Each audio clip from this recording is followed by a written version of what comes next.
बिस्मिल्लाहिर्रहमानिर्रहीम। अस्सलामु अलैकुम। बीवी की मोहब्बत हासिल करने का आसान नुस्खा। शरीयत ने कहा है कि मर्द जब घर आए तो मुस्कुराता हुआ कशाद पेशानी से दाखिल हो, दुआ पढ़े ताकि घर में बरकत हो और बीवी को मोहब्बत भरा सलाम कहे।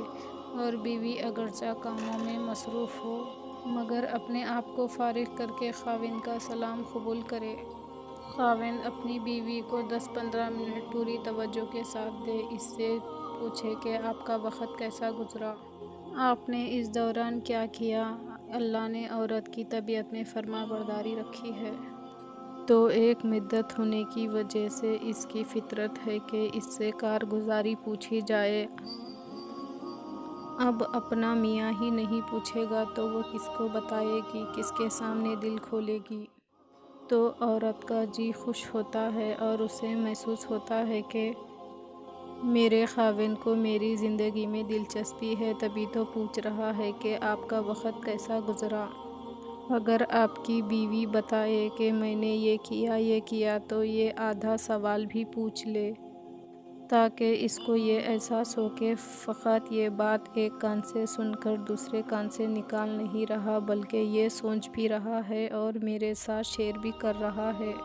मेरी ज़िंदगी में इसको वाकई दिलचस्पी है। वक्त थोड़ा लगता है मगर ऐसा करने से बीवी के दिल को सुकून मिल जाता है। कभी कभी फूलों का तोहफ़ा भी ले आए। वैसे तो शरीयत में ख़ुद बीवी को ही फूल से तस्बीह दी गई है। एक रिवायत में है कि सैयदना अली रज़ियल्लाहु ताला अन्हा को घर में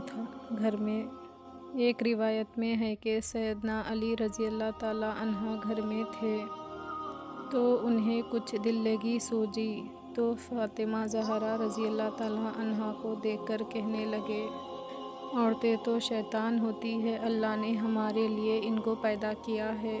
तो फ़ातिमा ज़हरा रज़ियल्लाहु ताला अन्हा ने बुरा नहीं माना, बल्कि फ़ौरन कहा कि औरतें फूल होती है, अल्लाह ने आप लोगों के लिए पैदा की है और तुम में से हर बंदे का दिल चाहता है कि मैं फूल को सूंघूं। अली मुस्कुरा पड़े, फरमाने लगा कि हाँ, तुम्हारा जवाब मेरी बात से बहुत बेहतर था। तो अल्लाह रब्बुल इज़्ज़त ने औरत को फूली की तरह बनाया है। अगर इसके लिए फूल का तोहफ़ा ले तो ये भी एक मोहब्बत का इज़हार होता है। अगर आपको ये वीडियो पसंद आया तो लाइक कीजिए, शेयर कीजिए, चैनल को सब्सक्राइब कीजिए। अगले वीडियो में फिर मिलेंगे। अल्लाह हाफ़िज़।